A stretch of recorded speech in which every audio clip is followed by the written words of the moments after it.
বাংলাদেশে সবসময় কিছু না কিছু একটা জোয়ার চলে। তো আমার কেন জানি মনে হচ্ছে যে আজকাল তামিমের জোয়ার চলতেছে। এই যে দেখেন সিনিয়র তামিমরে নিয়ে প্রচুর কথাবার্তা। এখন তামিম এনসিএল টি-20 শুরু করতেছে, তামিম চ্যাম্পিয়ন্স ট্রফি খেলবে কি না? আবার ওদিকে মেজো তামিম মানে এতদিন যে জুনিয়র তামিম ছিল, সে ওয়েস্ট ইন্ডিজের বিপক্ষে পরপর ২ ম্যাচে মোটামুটি ভালোই রান পাইল। মানে এট লাস্ট তামিম প্রুভ করতেছে, তানজিদ তামিম, যে তার এই যে বহন করে নিয়ে বেড়ানো হচ্ছে ওপেনার হিসাবে not not a bad decision. ওইদিকে আরেক তামিম উঠে আসছে। যদিও এখনও মানে ন্যাশনাল লেভেলে আলোচনায় আসার মতো হয় নাই, তারপরেও আন্ডার 19 এর ক্যাপ্টেন এবং দুর্দান্ত ব্যাটে বলে দুর্দান্ত ফর্মে আছে। ও এবং আগে একদিন আমি বলছি যে টেকনিক্যালি এবং পাওয়ারের দিক থেকে এত সুন্দর ব্যাটসম্যান খুব কম দেখছি। তো সেই তামিমরে নিয়েও প্রচুর আলোচনা চলতেছে। এর মধ্যে যেটা হলো যে তামিমরে নিয়ে আগে যেদিন কথা বললাম, আজিজুল হক তামিম, সেই দিন আমাকে কয়েকজন ইনবক্স করছেন বা কমেন্ট করছেন যে তার সম্পর্কে একটু ডিটেল জানতে চান। মানে টেকনিক্যাল দিক না, একটু গল্পটা জানতে চান। এখন আমার তো মূলত কথা ছিল আপনাদের গল্প শোনানো। তো সেজন্য আমার একটা সহজ উপায় ছিল তামিমের একটা ইন্টারভিউ নেওয়া। কিন্তু তামিম গতকালকে ঢাকায় আসছে। আবার গতকালকেই সে ফ্লাইট ধরে সিলেটে চলে গেছে এনসিএল টি-20 খেলতে। এর মধ্যে আমার পক্ষে তার ইন্টারভিউ নেওয়া সম্ভব হয় নাই। ইনফ্যাক্ট কেউই ওরকম এক্সক্লুসিভ ইন্টারভিউ পায় নাই। তো ওই যদি পাওয়ার শুরু হতো তাহলে তো লাইনে সবার পেছনে আমি থাকতাম। যেহেতু সেটা পাই নাই, আমি যেটা করছি যে একটু ওই এলাকার যশোরের লোকজনের সঙ্গে আলাপ, বিসিবির ২-৪ জনের সঙ্গে আলাপ, তামিমের ঘনিষ্ঠ ২-১ জনের সঙ্গে আলাপ এবং প্রচুর পত্রপত্রিকা বিভিন্ন মিডিয়ায় যশোরের প্রতিনিধিরা প্রচুর স্টোরি করে পাঠাইছেন। সেইগুলো পড়ে শুনে জেনে একটা গল্প মোটামুটি বুঝতে পারছি। সেই গল্পটা আপনাদের শোনাই আজকে। তামিমের গল্পের শুরু হচ্ছে যশোর শহরে। যশোর শহরের অম্বিকা বসু লেন হচ্ছে ওদের বাসা। এখান থেকে তার শুরু। বাংলাদেশের এই জেনারেশনের ৮-১০টা বাচ্চার মতো ক্রিকেট প্রেম নিয়েই বড় হয়ে উঠছে। তো এখানে শুরুতেই একটা কনফ্লিক্ট ছিল। সারা বাংলাদেশে যেমন তামিম ভার্সেস সাকিব একটা লড়াই আছে না? তামিমিয়ান, সাকিবিয়ান বিরাট একটা লড়াইয়ের ব্যাপার। তো সেই জিনিসটা ওর ফ্যামিলিতেও ছিল। তামিম যখন একটু বড় হয়ে উঠছে, তখন তামিমের প্রিয় ক্রিকেটার হচ্ছে সাকিব আল হাসান। ওইদিকে তামিমের বাবাও মারাত্মক ক্রিকেট ভক্ত। তার প্রিয় ক্রিকেটার হচ্ছে তামিম ইকবাল। তো এ নিয়ে আজিজুল হাকিম তামিম আর তার বাবার কোনো মারামারি হয় নাই। আপনারা যেরকম মারামারি করেন তামিম সাকিব, ওনারা করেন নাই। কিন্তু যেটা হইছে, ওই ভদ্রলোক তার ছেলের নামের শেষে তামিম লাগায় দিয়েছেন। আজিজুল হাকিম ওর হচ্ছে পরিবার প্রদত্ত নাম, আর উনি তার ছেলের নামের শেষে প্রিয় ক্রিকেটারের নাম যোগ করে দিয়েছেন। ফলে নামটা হয়ে গেছে আজিজুল হাকিম তামিম। বুঝতেই পারতেছেন যে ছেলে নিজে সাকিবের ভক্ত, বাবা তামিমের ভক্ত, তার তো ক্রিকেটার হইতেই হবে। তাছাড়া আর বিকল্প কি? এবং বাবার খুব উৎসাহ ছিল। ওর বাবার যেসব কথাবার্তা শুনলাম, পড়লাম, তাতে মনে হলো যে ওর বাবা একটু নিডি ফ্যামিলি, কিন্তু তার মানে এই না যে ওর বাবার ওর ক্রিকেট খেলায় কোনো রকম আপত্তি ছিল। বরং প্রচণ্ড উৎসাহী ছিলেন। এবং সেই উৎসাহ থেকেই তামিম একটা ভালো ব্যাট কেনার বায়না ধরল। তখন হয়তো 3-4 এ পড়ে, যে একটা ভালো ব্যাট কিনে দিতে হবে। তো ওর বাবার ঠিক ধারণা ছিল না যে কত টাকা হইলে একটা ভালো ব্যাট পাওয়া যায়। ওর বাবা ওরে নিয়ে একটা খেলার দোকানে গেলেন, যেখানে খেলার জিনিসপত্র বিক্রি হয়। সেখানে তামিম একটা ব্যাট পছন্দ করল। তো তামিমের বাবার ধারণা ছিল, আজিজুল হক তামিমের বাবার ধারণা ছিল যে ব্যাটের দাম কত হবে? ১,০০০, ১,৫০০, ৳২,০০০। কিন্তু দোকানদারে জিজ্ঞেস করে দেখেন যে ওই ব্যাটটার দাম ৳৮,০০০। ৳৮,০০০ তার কাছে অনেক টাকা। একবারে ৳৮,০০০ এই ভদ্রলোকের পক্ষে বের করাই সম্ভব না। তখন পরিচিত দোকানদার, উনি দোকানদারের কাছ থেকে বাকি রেখে যে কয় টাকা কাছে ছিল পুরোটা দিয়ে বাকি টাকা বাকি রেখে ছেলের জন্য ওই ব্যাট কিনে এনে দেন। তার মানে বুঝতে পারতেছেন যে ছেলে কতটা ক্রিকেট পাগল ছিল এবং বাবা তাকে কতটা সাপোর্ট করছে। এরপরে আরেকটা জিনিস যেটা শুনলে বুঝবেন যে এই পাগলামিটা কোন লেভেলের ছিল। ওর বাবা স্মৃতিচারণ করতেছিলেন যে তামিম অলমোস্ট সারাদিন ওই স্কুলের ফাঁকে, ফাঁকে, বিকালে খেলার মাঠে, যতদিন আনুষ্ঠানিক ক্রিকেট শুরু না করছে, ক্রিকেটের উপরেই থাকতো। সারাদিন ব্যাট করতেছে, বল করতেছে। কাউরে একজনরে পাইলে বল করতে বলতেছে, কাউরে একজন পাইলে বলতেছে, "তুই ব্যাট কর, আমি বল করি।" মানে সে ক্রিকেট নিয়েই আছে। এইখানেই শেষ না ঘটনাটা। এরকম গল্প তো আপনারা জানেন। কিন্তু মোর ইন্টারেস্টিং হচ্ছে যে সন্ধ্যার পর থেকে মোটামুটি একটু পড়াশোনা করেই সে ওই বেডরুমে বসে ব্যাট দিয়ে বল পিটানো শুরু করত। বলটারে দেয়ালে বারবার ব্যাট দিয়ে মারত। মানে ওর যে ক্রিকেট নিয়ে অবসেশন, এইখানেও শেষ না। ওর বাবা বলতেছেন ওই যে ৳৮,০০০ দামের ব্যাটটা, ওই ব্যাটটারে সে বিছানায় নিয়ে শুইত। বিছানায় নিজের পাশে শোয়ায় রাখতো ব্যাটটারে। এত দামি ব্যাট, এত শখের ব্যাট, এটা তো আর যেকোনো জায়গায় ফেলে রাখা যায় না। সেই ব্যাট সে কোলবালিশের মতো করে জড়ায় ধরে ঘুমায় থাকতো রাতে। উনি অনেকদিন রাতে উঠে দেখছেন যে ছেলে কোলবালিশের মতো করে ওই ৳৮,০০০ দামের ব্যাটটারে জড়ায় ধরে ঘুমায় আছে। আচ্ছা বলেন এই ছেলে ক্রিকেটার না হয়ে কই যায়? তামিমের আনুষ্ঠানিক ক্রিকেট মানে প্রপার ক্রিকেট বলে, প্রপার ক্রিকেট ব্যাটে ক্রিকেটটা শুরু হলো হচ্ছে যশোরে যে বিসিবির কোচ আছেন এই ভদ্রলোকের কাছে। ওই ভদ্রলোকের আবার একটা প্রাইভেট একাডেমিও আছে। ভদ্রলোকের নাম হচ্ছে আজিজুল হক আজিম। খুব কাছাকাছি নাম। আজিজুল হক তামিম আর ওই ভদ্রলোকের নাম হচ্ছে আজিজুল হক আজিম। ওই ভদ্রলোকের কোচিং সেন্টারে এবং বিসিবির কোচ হিসাবে ওনার যে নিয়মিত দায়িত্ব এই ২ টাতেই অ্যাকচুয়ালি আমাদের এই আজিজুল হক তামিমের প্রপার ক্রিকেটটা শুরু হলো। এবং এই জায়গাটায় ওই যে আগে একদিন আপনাদের বলছিলাম যে বিসিবির কিন্তু প্রতিটা জেলায় ভালো, ভালো কোচ আছে। যদিও তারা খুব সামান্য বেতনে চাকরি করেন। খুবই সামান্য। আগেও কথা দিচ্ছি, আবারও কথা দিচ্ছি যে ওনাদের নিয়ে আমি একটা কনটেন্ট করব। যে এটা কত সামান্য টাকার জন্য মানে টাকার জন্য কাজটা কেউ করে না। যে টাকাটা ওনারা পান, মানে আমি জেনে বলতেছি আমি এই যে সাতক্ষীরা, যশোর, বাগেরহাট, খুলনা, রাজশাহী বিভিন্ন জায়গায় এই কোচদের সঙ্গে কথা বলছি। এরা যে টাকাটা পায় এই টাকা দিয়ে আপনার চা খরচও হয় না। তারপরেও ওনারা এই কাজটা করেন প্যাশন থেকে। অনেকে পাশাপাশি এই যে প্রাইভেট একটা কোচিং চালান, আ মানে ক্রিকেট আ কোচিং সেন্টার চালান, ওটা দিয়ে ৳২-৳৪ আসে। মূল ব্যাপারটা হচ্ছে ক্রিকেটের প্রতি ভালোবাসা। তো ওই আজিজুল সাহেবের ওই আ কোচিং থেকেই ওর শুরু। আজিজুল সাহেব যেহেতু বিসিবির কোচ, সুবিধাটা হলো হচ্ছে যে আজিজুল সাহেবের সঙ্গে কোচিং করায় আর ওর প্রতিভা নিয়ে উনি বুঝতে পারলেন খুব সহজেই। ফলে ওকে ওই যে ১ম এ জেলা বয়সভিত্তিক দল, তারপরে বিভাগীয় বয়সভিত্তিক দল, এভাবে জাতীয় বয়সভিত্তিক দলে চলে আসলো। তামিম যেভাবে জাতীয় আন্ডার-19 দলে সিলেক্ট হলো, সেখানেও একটা রোমাঞ্চকর গল্প আছে। সেটা বলার আগে আরেকটা জিনিস বলি, তামিম কিন্তু বিকেএসপিতে চান্স পাইছিল। মানে সাধারণত এই রুট ধরে যারা আগায়, মানে জেলা লেভেলে ওই ১২-১৩ বছর বয়সে যাদেরকে বিসিবির কোচরা পিক করেন, তারাই আবার হচ্ছে বিসিবিতে যোগাযোগ করেন যে, "আমার এখানে খুব ভালো ৫ টা ছেলে আছে।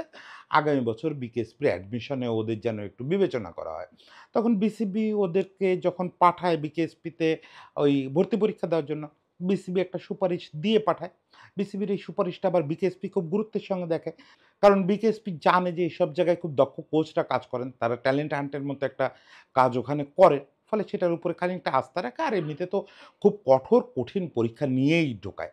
সেই কঠোর কঠিন পরীক্ষা দিয়ে কিন্তু তামিম বিকেএসপিতে টিকছিল। তামিমের বিকেএসপিতে ভর্তির কথা ছিল। কিন্তু আ আমার ধারণা হলো যেটা ওনাদের বাবা-মার তামিমের বাবা-মার কথাবার্তা শুনে, ওই কোচের কথাবার্তা শুনে সম্ভবত বাচ্চাকে এত দূরে ছাড়া, আর্থিক সাপোর্ট সবকিছু মিলায় ছেলেকে ওনরা বিকেএসপিতে পাঠান নাই। ফলে এই ছেলেটাকে আসলে বিসিবির কাঠামোর উপরেই ভরসা করতে হয়েছে, বিসিবির কোচের উপরেই ভরসা করতে হয়েছে। তো আপনারা জানেন যে এখনো আমাদের দেশে যতই বলি যে এজ লেভেলে বাচ্চাদের নিয়ে আমাদের যথেষ্ট কাজ হচ্ছে, জেলা পর্যায়ে বিসিবির কোচরা আছেন, কিন্তু সেখানে তো কাঠামো ভালো না। মানে একেবারেই কোনো আধুনিক কাঠামো, আধুনিক অবকাঠামো, ভালো একটা নেট, ভালো একটা উইকেট, ভালো কিছু ইকুইপমেন্ট এসব সাপোর্ট তো নাই। একদমই নাই। মানে একদম মানে আপনার কি বলবো মফস্বলের স্টাইলে এইসব জায়গায় খেলা চালাতে হয় এই কোচদের। তার মধ্যেই এই ছেলেটা বিভাগীয় আন্ডার-18 দলের হয়ে ঢাকায় এসে একদম চমকায় দিল। এটা মাত্র গত বছরের ঘটনা। গত বছর বিসিবির একটা টুর্নামেন্ট হয় আন্ডার-18 এর জন্য ওরা বলে ইয়ুথ ক্রিকেট লিগ। এই ইয়ুথ ক্রিকেট লিগ গত বছর যেটা ২২-২৩ সিজন, ২২-২৩ সিজনে সে খুলনা বিভাগের হয়ে খেলছে। খুবই স্বাভাবিক সে খুলনা বিভাগের ছেলে। কি ক্যাপ্টেন ছিল কিনা আমার মনে নাই। কিন্তু ইন্টারেস্টিং যেটা দেখলাম যে ওই ইয়ুথ ক্রিকেট লিগের সর্বোচ্চ স্কোরার ছিল তামিম। সর্বোচ্চ উইকেট শিকারী ছিল তামিম। মানে আমি যেরকম আগের দিন আপনাদেরকে বলছিলাম যে ও হয়তো পার্ট টাইম স্পিনার, অ্যাকচুয়ালি না। অ্যাকচুয়ালি আমার মনে হলো যে ও একেবারে পুরোদস্তুর অলরাউন্ডার। টপ অর্ডারে ব্যাট করে এবং প্রয়োজন হলে বেশ বল করে। তা না হলে তো সর্বোচ্চ উইকেট শিকারী হওয়া যায় না। এবং একটা জিনিস দেখলাম বিসিবির কতগুলো জিনিস এটা খোঁজ করতে গিয়ে আমি বেশ মজার লাগলো। মানে মনে হলো যে ডেভেলপ হচ্ছে। বিসিবি এই যে ইয়ুথ ক্রিকেট লিগ যেটা হইলো বিভাগীয় আন্ডার-18 দলগুলোরে নিয়ে, এটার আবার ফুল একটা চার্ট, পারফরম্যান্স চার্ট তাদের ওয়েবসাইটে আপ করে রাখছে। দেখলাম যে সেইখানে তার এমভিপি হিসাবে মোস্ট ভ্যালুয়েবল প্লেয়ার হিসেবে প্রত্যেকটা খেলোয়াড়ের একটা পয়েন্ট আছে। যে এ এত পয়েন্ট পাইছে, ও এত পয়েন্ট পাইছে, এটাই সামগ্রিক সবগুলা দিয়ে হয়। শুধু ব্যাটিং আর বোলিং না, সবগুলা ক্ষেত্রের পয়েন্ট দিয়ে হয়। সেখানে তার স্কোর সম্ভবত অলমোস্ট ৬০, 59 পয়েন্ট সামথিং। সে মোস্ট ভ্যালুয়েবল প্লেয়ারও হইছে। কিন্তু মজার ব্যাপারটা হচ্ছে তার নিকটতম যে প্রতিদ্বন্দ্বী, ছেলেটার নাম আমার মনে আছে, না বলি ও কষ্ট পাবে। সে তার প্রায় অর্ধেক স্কোর পাইছে। মানে আপনি বোঝেন আজিজুল হক তামিম কতটা ডিফারেন্সে সব ক্রাইটেরিয়ায় এই টুর্নামেন্টের সেরা খেলোয়াড় ছিল। সব ক্রাইটেরিয়ায়। তাহলে আজিজুল হক হাকিমের উত্থানের কারণটা বুঝলেন যে সে আন্ডার-18 এর সেরা ব্যাটসম্যান, সেরা বোলার হয়েই আন্ডার-19 দলে আসছে। আন্ডার-19 দলের হয়ে ছোটখাটো টুর্নামেন্ট দ্বিপাক্ষিক সিরিজ অলরেডি কিছু খেলে ফেলছে। তারপরে তো আন্ডার-19 দলের ক্যাপ্টেন্সি পেয়ে গেছে এবং ক্যাপ্টেন হিসাবে এশিয়া কাপ জিতে আসছে। ও ক্যাপ্টেন এবং ব্যাটসম্যান হিসাবে এই এশিয়া কাপে তার দুটো ছোট, ছোট জিনিসের কথা যেটা অলরেডি হেডিংয়ে দেখছেন সেইগুলা আমরা একেবারে শেষে বলি। তার আগে ওর আরেকটা মানবিক গুণের কথা বলি। ওর বাবার কথা তো শুনলেন, ওর মা ক্রিকেটের কিচ্ছু বুঝতেন না। দেখেন এই গল্পটা ওর মার যে গল্পটা পড়লাম, এই গল্পটা কিন্তু আমি আমার সেই ক্যারিয়ারের একদম শুরুর দিক থেকে শুনে আসতেছি। আমার জীবনে স্পোর্টসে ১ম প্রফেশনাল যে কাজটা ছিল, অ্যাসাইনমেন্টটা ছিল সেটা হচ্ছে আশরাফুলের মাকে নিয়ে একটা স্টোরি করা। এই স্টোরিটা কি যেন কারণে আরকি বেশ দৃষ্টি আকর্ষণ করছিল লোকেদের। আজও সিনিয়র লোকেরা সেই স্টোরির কথা মনে করেন আমার সঙ্গে দেখা হইলে। এরপর থেকে সাকিবের মার সঙ্গে বেশ লম্বা সময় কাটাইছি। ওনার বড়, বড় ইন্টারভিউ করছি। মাশরাফির মা তো অলমোস্ট ছেলের মতো করে আতিথেয়তা করছেন এবং মানে ছেলের মতো করেই দেখছেন। তারপরে আ অনেকের মার সঙ্গে আমার কথা হয়েছে। তাসকিনের মার সঙ্গে আ তার হাতে রান্না করা খাবারও খাইছি। তো সবার মার একটা কমন বৈশিষ্ট্য আছে। সেটা হচ্ছে যে ছেলের খেলা দেখেন একেবারে তসবিহাতে নিয়ে মোনাজাত করতে, করতে। এবং ছেলের খেলা দেখতে খুব বুক ধুরপুক করে। কারণ হচ্ছে ছেলে যদি ব্যথা পায়, এই হচ্ছে আমাদের মায়েরা। আমাদের বাংলাদেশের মায়েরা এরকমই। ও সেটা শুধু তারকাদের মায়েরা এরকম না, আমরা যারা কিছু না তাদের মায়েরাও এরকম। এরকম ছিলেন বা আছেন। তো ওর মার একটা কথা খুব ভালো লাগছে যে, ওই যে ক্রিকেটের কিছু বুঝতেন না কিন্তু এখন মানে এট লিস্ট তামিম কি খেলে, তামিম ৪ মারতেছে, তামিম ৬ মারতেছে, এটা বোধহয় বোঝেন। টিভির সামনে বসে ওই মোনাজাত করতে থাকেন। ছেলে যেন আরেকটু ভালো করে, আরেকটু ভালো করে সেজন্য এবং ওনার মোনাজাতের শক্তি, তামিমের পারফরম্যান্সের শক্তি মিলায় তামিম পারফরম্যান্স করে এবং মজার ব্যাপারটা ওর মা যে সবচেয়ে ইন্টারেস্টিং কথাটা বলছেন, সেটা হচ্ছে যে তামিম তো বেশ কিছুদিন ধরেই ক্রিকেট খেলে কিছু টাকা আয় করে। হোক সেটা কম, হোক সেটা বেশি, কিছু টাকা তো পাচ্ছে। বা এবারে এনসিএল টি-20 তে যাচ্ছে, এখানে তো বেশ মোটামুটি একটা অঙ্কের টাকা পাবে এই বয়সী বাচ্চার তুলনায়। তো তামিম সেই টাকাটা কি করে? তামিম সেই টাকাটা যখন বাড়ি ফেরে একদম রেখে দেয়। ওর একদম মূলত তো এই যে সময় বাইরে-টাইরে থাকে এই সময় ওর খরচ চালায় বিসিবি কখনো বা বিভাগীয় দল চালায়। ও তেমন কোনো টাকা খরচ করে না। ও নাকি পুরো টাকাটা রেখে দেয়, নিয়ে মার কাছে দিয়ে দেয়। আমার মাকে বলে, "আপনার ইচ্ছামতো আপনি খরচ করেন।" ওর মা সেই টাকাটা মূলত এতিমদের জন্য আ ব্যয় করেন। এতিম এবং দুস্থ বাচ্চাদের জন্য এই টাকাটা ব্যয় করেন। কি চমৎকার গল্প দেখেন। মানে আমি মনে করি না যে তামিমের ক্রিকেটার হিসাবে জীবনে সফল হওয়াটাই খুব জরুরি। ওইটাই শেষ কথা তা না। কত মানুষ তো ক্রিকেটারে ভালো শুরু করে ক্রিকেটার হয় না। ওই যে ইন্ডিয়ার একটা কি তারকা নাম ভুলে গেছি। অনেক বড় পারফর্মার ছিল এজ লেভেলে। ন্যাশনাল টিমে যাইতে পারল না। হতাশ হয়ে আমেরিকায় গেছে। আমেরিকায়ও এখন আর কোনো ইয়েতে জায়গা পায় না। এরকমভাবে তো অনেকেই হারায় যায়। আমরা ধরে নিই না যে আজিজুল হাকিম তামিমও হারায় যেতে পারে। তারপরেও এই যে মানুষ তো কোথাও না কোথাও সিগনেচার রেখে যায়। এটা হচ্ছে ওর সিগনেচার। যে ও যতটুকু আয় করে সেটা মায়ের হাতে তুলে দেয় এবং মা সেটা এতিমখানায় দিয়ে দেন। এতিম বাচ্চাদের জন্য খরচ করেন। মানুষ হিসেবে আর কি দরকার? এই যে ইয়েটা অর্জন করছে, মানবিকতাটা অর্জন করছে। ওর মা যে ওর ভিতরে এই মানবিকতাটা ঢুকাইছেন, এটা সারা জীবন ধরে রাখলে বড় ক্রিকেটাররা হচ্ছে বড় কাজ করে ফেলছে অলরেডি। যাই হোক তারপরেও আমাদের প্রার্থনা যে ক্রিকেটার হিসাবে, ক্যাপ্টেন হিসাবে তামিম ভালো করুক, টপ লেভেলে চলে আসুক। তো ক্রিকেটার হিসেবে তার ভিতরে আবার একটা কিলার ইনস্টিংক্ট আছে। সেটা দেখলাম গতকালকে সে এয়ারপোর্টে নেমে যে ইন্টারভিউ দিছে, গতকালকে না অ্যাকচুয়ালি গত পরশু রাতে, রাত ১১ টায় ওদের ফ্লাইট ল্যান্ড ছিল। মনে হয় মধ্যরাতে কথা বলছে প্রেসের সঙ্গে। সেখানে ওরা জিজ্ঞেস করতেছিল যে, পাকিস্তানিরা যখন স্লেজিং করতেছিল পাকিস্তানি বোলাররা, তখন আপনি ওরা কি উত্তর দিলেন? ওই যে ছক্কা মারার পরে? তো ওরে নাকি পাকিস্তানি এক বোলার পরপর ২ টো বাউন্সার মেরে বলছে যে, "বল চোখে দেখতে পাচ্ছ না, তাই না?" তা ও চুপ করেছিল। পরে থার্ড বাউন্সার যখন দিছে ওটাতে ছক্কা মেরে দিছে। ছক্কা মেরে দিয়ে বলতেছে যে, "তুমি তো ভালো দেখতেছো। দেখো তো কই গেল বলটা?" মানে এই স্লেজিং তো আপনারা জানেন খুব বিখ্যাত স্লেজিং যে বলের রং তো তুমি চেনো, তুমি কুড়ায় নিয়ে আসো। তো সেই জিনিসটা রিপিট হয়েছে। বোঝা যায় যে ভিতরে একটা অ্যাগ্রেশন আছে এবং কুল অ্যাগ্রেশন। এটা কিন্তু এমন না যে দাঁত মুখ খিচায় দেখায় দেওয়া। এটা হচ্ছে এক ধরনের কুল অ্যাগ্রেশন। এই কুল অ্যাগ্রেশনটা আবার খুব মজার। তো আবার ক্যাপ্টেন হিসেবেও সে বেশ অ্যাগ্রেসিভ এবং একই সঙ্গে ওর যারা কোচ এবং নির্বাচক তাদের ২-১ জনের সঙ্গে কথা বললাম। তারা সবাই বললেন যে, "যে জিনিসটা দাদা আপনারা এখনো পুরো দেখতে পান নাই, সেটা হচ্ছে ওর ক্যাপ্টেন্সি। ও তো দুর্দান্ত ব্যাটসম্যান, দুর্দান্ত বোলার। দেখেন ও ক্যাপ্টেন হিসাবেও অসাধারণ। অনফিল্ড যে ভালো ক্যাপ্টেন সেটা ফাইনালে এবং সেমিফাইনালে আমরা মোটামুটি ফিল করছি। মানে ঠিক যে সময় ও ফিল করছে যে এই সময়টায় আমার উইকেট দরকার, সে সময় কোনো একটা মুভ দিচ্ছে, ২ টা ফিল্ডিং পজিশন চেঞ্জ করা, একটু আনঅর্থোডক্স একটা বোলিং চেঞ্জ করা, এগুলো তো ঠিক আছে। অন ফিল্ড এটা তো ভালো করতেই হবে। কিন্তু একই সঙ্গে ওর নির্বাচকরা এবং কোচ দাবি করলেন, কোচরা যারা ওরে নিয়ে বিভিন্ন সময় কাজ করছেন, তারা দাবি করলেন যে ও মারাত্মক কুল। যেকোনো সিচুয়েশনে। সেটা কিন্তু ফাইনালে আপনারা দেখছেন। ইন্ডিয়া অলমোস্ট ম্যাচ বের করে নিয়ে যাচ্ছিল। শেষ পর্যন্ত সে নিজেরে বোলিং অ্যাটাকে নিয়ে আসছে। একটা অফ স্পিনার সে এবং নিজে ক্যাপ্টেন। এরকম ক্ষেত্রে হয় নিজেকে বোলিংয়ে টেনে আনা এক ধরনের আত্মম্ভরিতা, সেটাও আমরা দেখছি বাংলাদেশে। আবার আরেকটা হইতে পারে যে দুর্দান্ত কুল মানুষ, দুর্দান্ত কাম মানুষ এবং সে প্রুভ করছে ৩ উইকেট নিয়ে ম্যাচ জিতায় যে সে আসলে তার ভিতরে কামনেসটা আছে, ওই কনফিডেন্সটা আছে।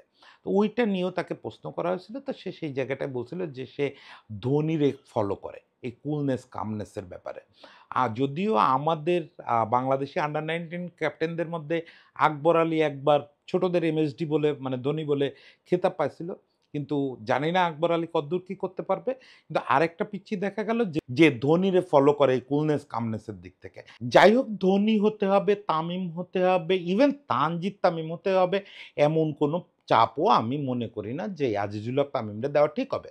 ওর এখন বয়সটা উপভোগ করার। ওর গতকালকে বিসিবির একটা ইন্টারভিউ দেখলাম। সেখানে ও প্রাইম ব্যাংক ও সম্ভবত প্রাইম ব্যাংক যে স্কুল ক্রিকেট হয় ওটাতেও খেলছে। প্রাইম ব্যাংক ওরে একটা সম্বর্ধনা দিছে। ওইটার পরে ও একটা ছোট ইন্টারভিউ দিছে। ওরে প্রশ্নকর্তা জিজ্ঞেস করতেছিলেন যে, "জাতীয় দলে অমুক-তমুক এগুলো নিয়ে কি ভাবতেছেন?"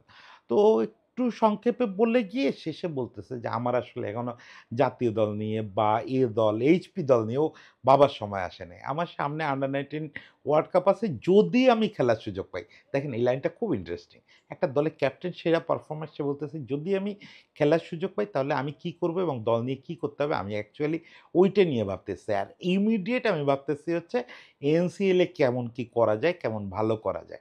আমি আসলে অত দূরটা নিয়ে এখনই ভাবতে রাজি না। This is maturity." এই ছেলেটা কতদূর যাবে জানি না, কিন্তু ম্যাচুরিটি আছে। একটু নার্সিং দরকার। আর এই যে মাটিতে পা রাখার যে অ্যাটিটিউডটা, এটা দরকার। এ দুটো থাকলে সামনে আগাবে না কেন? ওই যে মায়ের দোয়া আছে, মোনাজাত আছে, ওই এতিম বাচ্চাদের দোয়া আছে। আর হচ্ছে নিজের কনফিডেন্স আছে, মাটিতে পা আছে। আগাতেই হবে। এরকম ছেলের আগাতেই হবে। তামিমের জন্য অনেক দোয়া থাকলো, অনেক ভালোবাসা থাকলো। ক্রিকেটার হন বা না হন, দুর্দান্ত মানুষ হন, তাতেই আমরা সবাই খুশি হব। সবাই ভালো থাকবেন।